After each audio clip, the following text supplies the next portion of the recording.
মাছের ঝোল করব, ওই জন্য মাছটা এখনো বরফ কাটেনি, থাক ওখানে, বরফটা আর একটু কাটুক, ততক্ষণ আমি ঝোলটা বসিয়ে দিই। আমি আজকে একটু অন্য ধরনের মতন করব, আগে মাছ ভেজে ন্যাচারালি ঝোল করি, আর আজকে আমি ঝোল করে মাছ করব, এরকম একটা ব্যাপার, কারণ বরফটা কাটেনি। চলো তোমরা দেখতে থাকো, তাও কিভাবে করি আগে পরে করে, তোমরা সাথে থাকো, দেখতে থাকো মাছের ঝোলটা। যাদের এরকম শীতকালে ফ্রিজ থেকে বরফ কাটতে সময় লাগে অথচ বসে থাকার সময় নেই, তারা এভাবে করবে, বুঝেছো? চলো দেখো। প্রথমে কড়াতে দিয়ে দেবে সর্ষের তেল, যতটা দরকার। আমি খুব একটা দিইনি, কারণ আমি সেকেন্ডবার আবার তেলের মধ্যে দেবো তো, ওই জন্য। চলো এটা গরম হয়ে যাক। আমার মেয়ের রকম দেখো কি করছে, দেখো ওই দেখো রাস্তার কুকুরগুলোকে ধরে ধরে ঘরে আনছে। দূরে দাঁড়ান।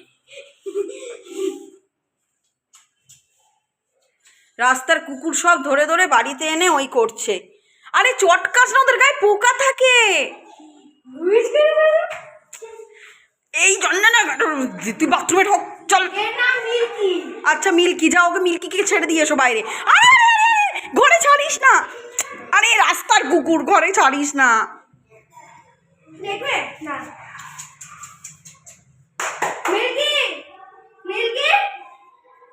দেখো এটা যাচ্ছেই না, এখানেই কিন্তু দরজার করে বসে থাকবে। মাম, ওকে নিয়ে যা তুই। আমার না, আমার বাড়িতেই আমি থাকবো না। ধ্যাত ধ্যাত,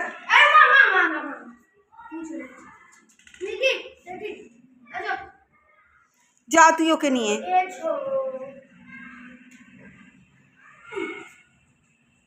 যা। কিরম করে জানো, এই কুকুরগুলো বাচ্চা কাচ্চা হবে তো। আমার মেয়ের এবার শুরু হলো, বিরক্ত করে মারে। চলো ফুলকপি আর আলুটা দিয়ে দিই। তোদের গায়ে তো কত পোকা টোকা থাকে বলো তো।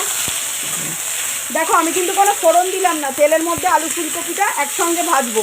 এতে দিয়ে দেবো হলুদ গুঁড়ো আর কি বলে নুন।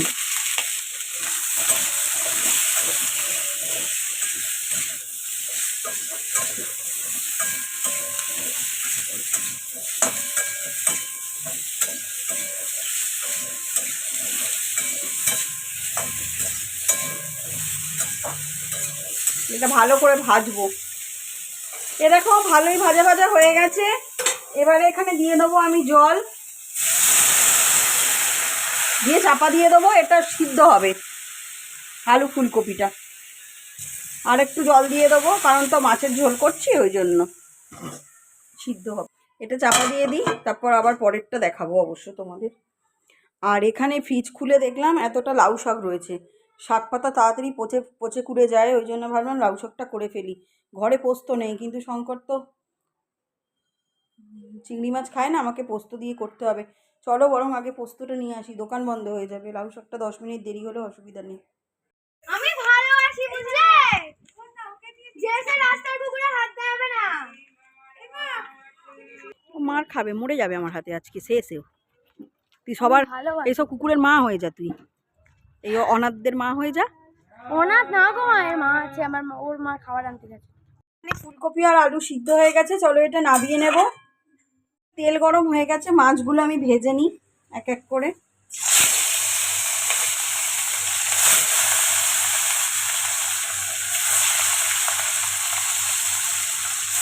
সবগুলোই দিয়ে দেবো ভর্তা মারামারি করে। মাছগুলো ভাজা হোক। মাছ ভাজা হয়ে গেছে, এবারে কড়াতে দেবো জিরের ফোড়ন। শুকনো লঙ্কাটা দিলাম না, জিরে দিলাম আর কি বলে তেজপাতা দিলাম আর জিরে দিলাম, একটা শুকনো লঙ্কা তোমরা দিয়ে দিও, ঠিক আছে? আমার বাড়িতে শুকনো লঙ্কা আছে, বাট দিলাম না, ঝাল হয়ে যাবে। দিয়ে দেবো পেঁয়াজ। পেঁয়াজটা লাল লাল করে ভাজা করব, লাল লাল করে ভাজা করতে হবে। ততক্ষণ চলো ফ্রিজ থেকে পেঁয়াজ রসুনের এই আদা রসুনের পেস্টটা বের করে নিই।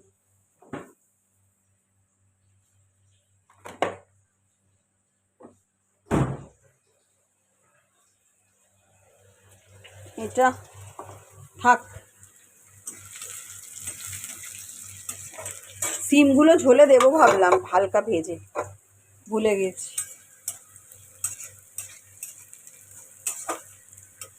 দিয়ে দিয়েছি আদা রসুনের পেস্ট, ভাজা ভাজা করব।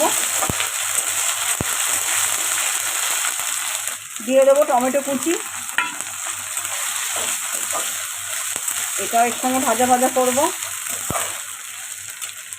দিয়ে দেবো লঙ্কার গুঁড়ো, এবার দেবো জিরের গুঁড়ো, দেবো একটুখানি জল, মশলাটা কষাবো। হলুদ দেবো না, যেহেতু ঝোলে হলুদ দিয়েই সিদ্ধ করেছি, অনেক হলুদ হয়ে যাবে।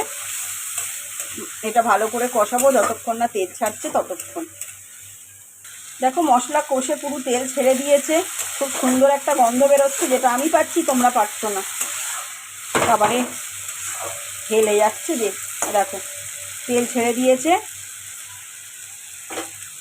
এবার আগে থেকে রাখা আলু আর ফুলকপিটা দিয়ে দেবো।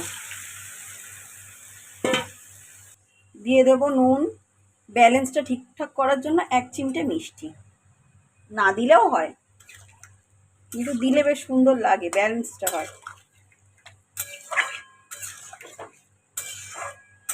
এবার এটা ফুটতে দেবো, ঝোল টকবক করে ফুটছে। এবারে টপ মাছগুলো দিয়ে দেবো।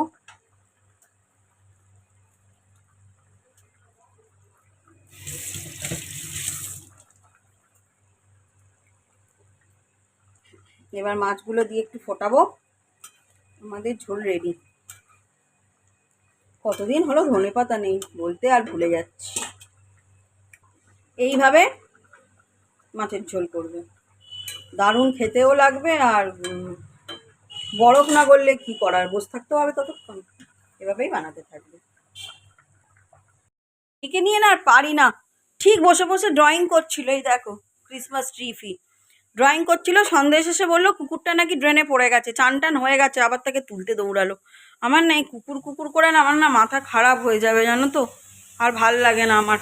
যাই হোক দেখো এখানে বড়ি ভেজে নিয়েছি, আর এখানে লাউ শাকটা একটু ভাপ দিয়ে নিয়েছি, আর এখানে হচ্ছে সিম দিয়ে বেগুন দিয়ে আলু দিয়ে করছি হচ্ছে লাউ শাক।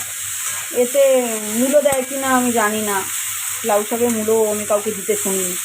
সিমটা দিলাম আর বেগুন আলু দিয়ে করব। আর এখানে আমি এই যে পোস্ত বেটে নিয়েছি, পোস্ত দিয়ে হবে লাউ শাকটা, ঠিক আছে। দেখি জানলা দিয়ে একটা উঁকি মারিব, না চেঁচালে না আমার না সবাই জেনে গেছে, এই 1 মাস বাড়িতে আছে তো জেনে গেছে আমার গলার আওয়াজ কত দূর যেতে পারে। রান্না কমপ্লিট হয়ে গেছে, সিম্পল রান্না। চলো তোমাদেরকে দেখিয়ে দিই, আগে এটাই দেখাই। এখানে করেছি বড়ি দিয়ে লাউ শাক, বড়ি দিয়ে পোস্ত দিয়ে, এটা শেয়ার করিনি তোমাদের। এখানে করেছি হচ্ছে বাবারে ফুলকপি দিয়ে কাতলা মাছের ঝোল, আর এখানে আছে ভাত। এই হলো আজকের মেনু। লেবু কাটবো, শশা কাটবো। গুড ইভিনিং বন্ধুরা, এখন যাচ্ছে একটুখানি রাস্তায়, অনেকদিন রাস্তায় চাউমিন খাইনি, তো যাবো চাউমিন খাবো, চলে আসবো। ঠিক আছে, চাবিটা দিয়ে দিই। এই দেখো এখন তালা চাবি দিচ্ছি, মেয়ে নিচে দাঁড়িয়ে, শঙ্কর নিচে দাঁড়িয়ে। চাউমিন কিন্তু আমরা খেতে যাচ্ছি না, বাইকে বসে প্ল্যান চেঞ্জ হয়ে গেছে। আমার বিবাহবার্ষিকী ছিল, তখন আমার বোনের বিয়ে ছিল, তাই জন্য বিবাহবার্ষিকীর খাওয়াটা আমার স্কিপ করে গেছে। তাই আজকে শঙ্কর বলল চলো তোমাকে আর মেয়েকে খাইয়ে আনি। আর তোমরা সকলেই জানো তোমাদের দাদাভাই বাইরের খাবার একদম পছন্দ করে না, খায় না, খুব বেশি হলে মিক্সড ফ্রাইড রাইস, এর বাইরেও যেতেই পারে না। তাই জন্য মেয়েকে আর আমাকে বললো কোথায় খাবে বলো, এই রেস্টুরেন্ট ওই রেস্টুরেন্ট, সেই আনছি না, রেড চিলিতে চলো। ওই জন্য চাউমিনের প্ল্যান ক্যান্সেল হয়ে রাস্তার মধ্যিখানেই হয়ে গেল চিলি চিকেন ফ্রাইড রাইসের প্ল্যান। চলো এই দেখো রেস্টুরেন্টে এসে গেছি, রেড চিলি পেপার রেস্টুরেন্ট, চলো আমরা ঢুকি। দেখো যতই মেনু ঠিক হয়ে থাক, স্টার্টারে দেখছিলাম স্টার্টারে কিছু খাওয়া যায় কি না, কিন্তু আমরা যেই স্টার্টারটা খুঁজছিলাম সেটা পাওয়া যায়নি। তাই জন্য দুঃখ করে একেবারে মেন কোর্সেই চলে গেলাম। আর এই দেখো এখানে আমার মেয়ে মোবাইলটা নিয়ে একটু ঢং করছে, ওর বাবা পছন্দ করে না, তাও নিয়ে 14 বার তার সামনে মুখে ঘোরাবে। চলো এই দেখো প্লেটগুলো দিয়ে যাচ্ছে, আমরা সরিয়ে নিয়েছি, ভুল করে শঙ্করকেও প্লেট দিয়ে দিয়েছে, ও আমার সামনে প্লেটটা দিয়ে দিল, বলে আমি খাবো না, ওরা দুজনেই খাবে, তাই জন্য প্লেটটা দিয়ে। এই দেখো আমাদের এখানে দিয়ে দিয়েছে ফ্রাইড রাইস, আর এখানে দিয়ে নিয়েছি আজকে ড্রাই চিলি চিকেন। কি ব্যাপক যে ড্রাই চিলি চিকেনটা খেতে হয়েছে কি বলবো তোমাদের। আমরা লাস্টে 1 প্যাকেট বাড়ির জন্য আবার প্যাকিং করিয়েছিলাম, বিশেষ করে আমার মেয়ের এত ভালো লেগেছে। মুখের সামনে গরম গরম খাবার, আর তর্স হইতে পারছি না, গপ্পা গপ কতক্ষণ পেটের ভেতর মুখের ভেতর দেবো।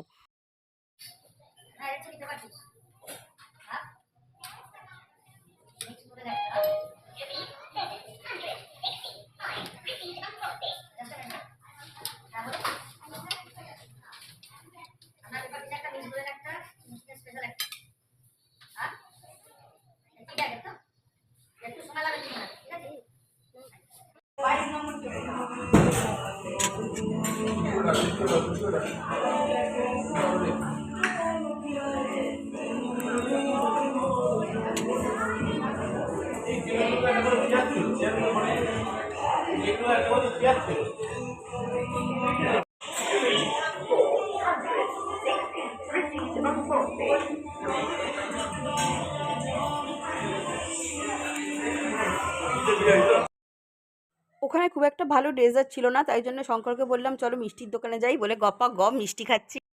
তো আমরা ডিনার করে চলে এসেছি, এখনো জামা কাপড় ছাড়িনি, যা সোয়েটারটা আমি ছেড়েছি। আর কিছু রান্না বান্না নেই। শঙ্কর তো জানো বাইরের খাবার খায় না, ওর জন্য আমাকে রান্না করতেই হবে। আমার ননদের মেয়ে এসছে, ওর জন্য আমাকে রান্না করতেই হবে। আমরা অত ভালো ভালো খাবার খেয়ে আসলাম, ফ্রাইড রাইস খেলাম, ড্রাই চিলি চিকেন খেলাম, আর মিষ্টি খেলাম। স্টার্টার কিছু নিইনি, কারণ দেরি হয়ে গেছে, স্টার্টার খেলে আর মেন কোর্সটা খেতে পারবো না। আর কি বলে মিষ্টি খেলাম। ও বললো কি জানো, আমার জন্য রুটি করে রাখো, মিষ্টি নিয়ে আসবে, নতুন করে রসগোল্লা আনবে, আর বলছে আমি আসলে পরে গরম গরম বেগুন ভেজে দিও, রুটি বেগুন ভাজা মিষ্টি। ও খেতে চায় না কিছু। ঠিক আছে চলো, আবার দেখো বেঁধে একটা, এত ভালো লেগেছে ড্রাই চিলি চিকেন, আমার মেয়ের পুরো জীবন একদম হয়ে গেছে। 1 প্লেট আবার বেঁধে নিয়ে চলে এসছে। আর আমরা একটা কার্ড নিয়ে এসেছি, ওখান থেকে হোম ডেলিভারি, ওরা সকালেও দেবে রাত্রিরেও দেবে। মাঝে মাঝে আমরা হোম ডেলিভারি দিই, জোম্যাটো ফোম্যাটো থেকেই আসে ন্যাচারালি, কিন্তু রেড চিলির পোলাওটা আমার ভীষণ ভালো লাগে, তার জন্য কার্ডটা নিয়ে এসেছি। খাবার 1/2 ঘন্টা আগে অর্ডার দিলেই ওরা পৌঁছে দেবে। সে যাই হোক চলো, এই দেখো কার্ড। ঠিক আছে চলো যাই হোক, আমার বকবক এই পর্যন্ত। তোমরা সবাই ভালো থেকো, সুস্থ থেকো, সাবধানে থেকো। আমার চ্যানেলটাকে সাবস্ক্রাইব করো। আমার ভিডিওটা যদি ভালো লেগে থাকে তাহলে একটা লাইক দিও। কালকে আবার একটা নতুন ব্লগ নিয়ে তোমাদের সামনে হাজির হবো। ততক্ষণের জন্য good night, bye bye, tata, I love you all.